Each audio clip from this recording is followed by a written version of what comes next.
So you're telling us that your wife is outside during the day when you're ready to get back into shape and she has a stopwatch and she says, okay, let's go, Drue. Ready, go. And she's standing and all of a sudden she's on the other side with a bike trying to figure out what you run your 40 or what you run 200 meters. She's your push. Is it your wife? She's the most intimidating strength coach I've ever had. So I want to get into the rivalry you guys have, you and the Chiefs. A lot of trash talk recently. It was the mayor of Cincinnati that was talking. Well, the mayor of Cincinnati fueled it in the playoffs, but even recently we're seeing Travis Kelce and Mahomes versus Chase and Burrow going at it. Like on the field, what is that rivalry like between you guys and the Chiefs? I think it's all fun in the offseason, but I think even Joe said it, like, we'll find out in December. That's when the real talking starts. The conversations are ended come those dates. This is all kind of fun. People enjoy it, but it's fun to have this rivalry too. And, looking back just a couple years ago, who would have thought the Bengals would have been talking in this kind of conversation? It's amazing to be in this spot, and we have a good say. I don't think people think we're in the wrong in a lot of things that we're talking about. It's exciting. We are talking to Cincinnati Bengals punter Drue Chrisman. The AFC is elite this year. You have so many teams that re-up this offseason. The New York Jets, Aaron Rodgers is the starting quarterback over there. You have Tua healthy. You added Jalen Ramsey. Their secondary is just as strong as the Jets secondary. And then you have the Buffalo Bills. And then you have Baltimore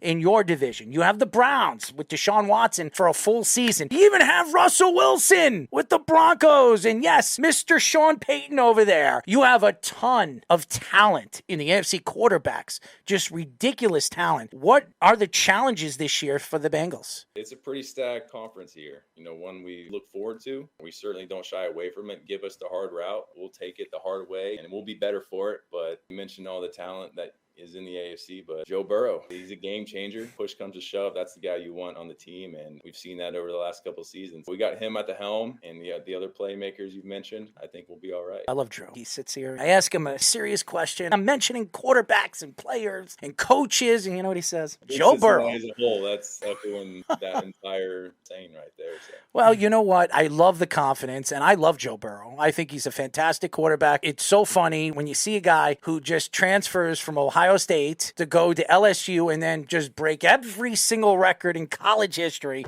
wins a national championship and a Heisman. Nobody even would have thought he was going to be a number one pick in a draft, and he goes number one, and he's one of the elite quarterbacks in the league as quick as we can blink. So it's an unbelievable story. If Joe Burrow goes on these runs that we've seen Patrick Mahomes do over the last couple of years, which I believe he will, I think Joe Burrow is going to win at least 2 Super Bowls with the Bengals. I really think he's that talented, and he is the only one that has Patrick Mahomes' number. And I don't care what Patrick says. Travis Kelce could dance around and sing Hoopla, Cypress Hill, whatever the hell he's singing. It doesn't matter to me because Travis Kelce is getting up there in age, and once he's gone, what are they going to do over there? I just don't see the weapons there that's going to put them up on the pedestal like your team and the talent that you have over there at wide receiver. We're young. I think that's the biggest. You're young. I'm going to give you my age. Then you can say I'm as old as dirt. I am 41 years old. I'm getting up there in age, man. I'm still in the gym. I'm still pumping the iron, my friend. Like you. You probably don't pump the iron. You probably squatting and doing all that crazy stuff.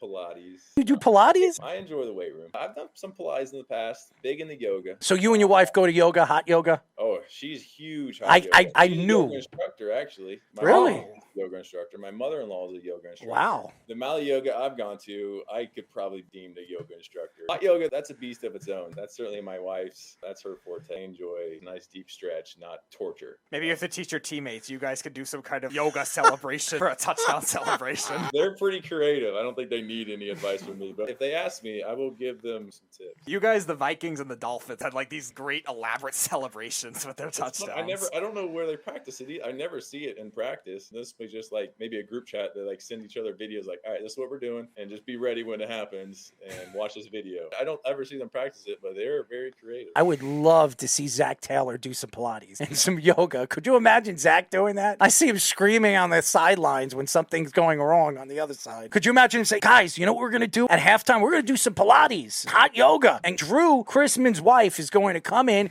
and she's going to help us out with the stretching. Joe will be like, what? Maybe Joe Burrow has to get all of them cigars, and then you have to do yoga with the cigar in your mouth and challenge yourself like that. Could you imagine Joe smoking a cigar while he's doing Pilates? The great Pilates challenge. Joe Burrow's cigars. Put them all in all at once.